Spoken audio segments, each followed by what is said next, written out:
12 अगस्त 1997 मुंबई की एक शांत सुबह एक आदमी मंदिर में सिर झुकाकर बाहर निकला। हाथ में पूजा की थाली, चेहरे पर वही सादगी जिसने उसे करोड़ों लोगों का चहेता बनाया था। लेकिन अगले ही कुछ सेकंड में गोले की आवाज पूरे इलाके में हिला देती है। एक ऐसा इंसान जिसने भारत की संगीत इंडस्ट्री बदल दी। दिन दहाड़े सड़क पर गोली मार दी गई। कौन था इसके पीछे? अंडरवर्ल्ड, बिजनेसमैन या फिल्म इंडस्ट्री का कोई कालाराज? ये एक सिर्फ हत्या नहीं थी, ये 90 के दशक के बॉलीवुड के सबसे खौफनाक रेशों में से एक बन गई। और आज भी इस केस में कई सवाल अधूरे हैं। दिल्ली की तंग गलियों में एक साधारण परिवार, वहीं पैदा हुआ एक लड़का, नाम था गुलशन कुमार। उसके पिता छोटी सी जूस की दुकान चलाते थे। पैसे कम थे लेकिन सपने बहुत बड़े। गुलशन कुमार को बचपन से समझ आ गया कि गरीबी इंसान की किस्मत नहीं, बस एक शुरुआत होती है। धीरे धीरे उसने ऑडियो कैसेट बेचने का काम शुरू किया। उस वक्त भारत में संगीत अमीर लोगों की पहचान होती थी। ओरिजिनल कैसेट बहुत महंगे आते थे।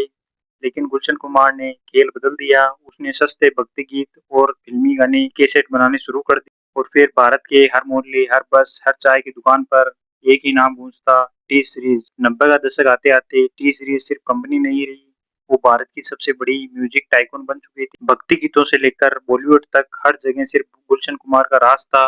लोग उसे कैसेट किंग कहते थे। लेकिन जहाँ पैसा आता है वहाँ दुश्मन भी पैदा होते हैं। और मुंबई की फिल्म इंडस्ट्री उस समय अंडरवर्ल्ड की छाया में जी रही थी। प्रोड्यूसर से लेकर एक्टर्स तक सबको धमकी भरे फोन आते थे, प्रोटेक्शन मनी, यानी पैसे दो वरना अंजाम भुगतो। कई लोग डरकर पैसे दे देते थे।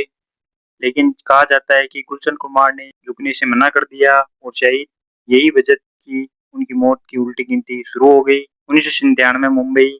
कहा जाता है कि गुलशन कुमार को लगातार धमकी भरे फोन आ रहे थे। फोन की दूसरी तरफ था अंडरवर्ल्ड का खौफ। मांग थी करोड़ों रुपए की, लेकिन जवाब आया, मैं वैष्णो देवी को चढ़ावा चढ़ा दूंगा, तुम्हें नहीं। ये शब्द सच थे या कहानी, कोई पक्का नहीं जानता। लेकिन इस एक बात ने पूरी मुंबई में सनसनी फैला दी। क्या उसने सच में अंडरवर्ल्ड को चुनौती दी थी? अगर हाँ, तो इसकी कीमत भारी पड़ने वाली थी।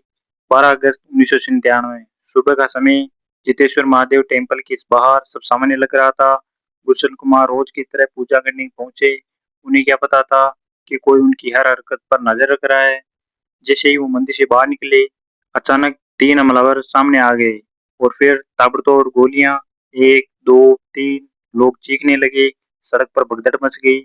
गुलशन कुमार जान बचाने के लिए भागे, लेकिन हमलावर लगातार गोलियां चलाते रहे। कुछ ही पलों में भारत का सबसे म्यूजिक टाइकून सड़क पर खून से लथपथ पड़ा था। मुंबई कांप उठी। न्यूज चैनल पर सिर्फ एक ही खबर थी, गुलशन कुमार की हत्या। पूरा बॉलीवुड सदमे में था। लोगों को यकीन नहीं हो रहा था कि इतनी बड़ी हस्ती दिन दहाड़े मार दिया गया।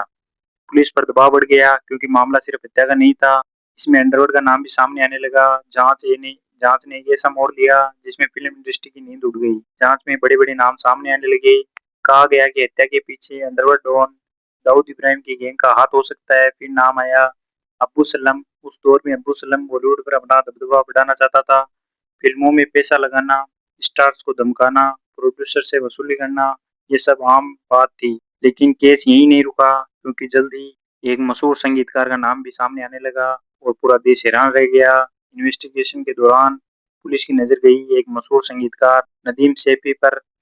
उन पर आरोप लगा कि उन्होंने अंडरवर्ल्ड के साथ मिलकर साजिश रची। ये खबर आते ही बॉलीवुड में भूचाल मच गया। म्यूजिक इंडस्ट्री दो हिस्सों में बढ़ गई। कुछ लोग बोले ये सब झूठ है, दूसरे बोले सच इससे भी बड़ा है। लेकिन कोर्ट में सब कुछ साबित करना आसान नहीं था। नदीम विदेश चले गए और मामला सालों तक अदालत में घूमता रहा। समय बीतता गया, कुछ आरोपी पकड़े गए, कुछ मारे गए, कुछ हमेशा के लिए गायब हो गए। लेकिन क्या कभी असली मास्टरमाइंड पकड़ा गया? इस सवाल का जवाब आज भी धुंधला है। कई लोग मानते हैं कि इस केस में जितना सामने आया, सच उससे भी ज्यादा बड़ा था। क्योंकि 90 का दशक बॉलीवुड सिर्फ फिल्मों की दुनिया नहीं था, वहाँ डर था, पैसा था और अंडरवर्ल्ड की परछाई थी। टी सीरीज आज दुनिया की सबसे बड़ी म्यूजिक कंपनियों में गिनी जाती है। लेकिन इसकी नींव रखने वाला इंसान अपनी सफलता की ऊंची चोटी पर गोलियों का शिकार बन गया। गुलशन कुमार की हत्या सिर्फ एक क्राइम स्टोरी नहीं थी, ये उस दौर का आईना थी जब बॉलीवुड के पीछे एक अंडरवर्ल्ड का अंधेरा छिपा हुआ था।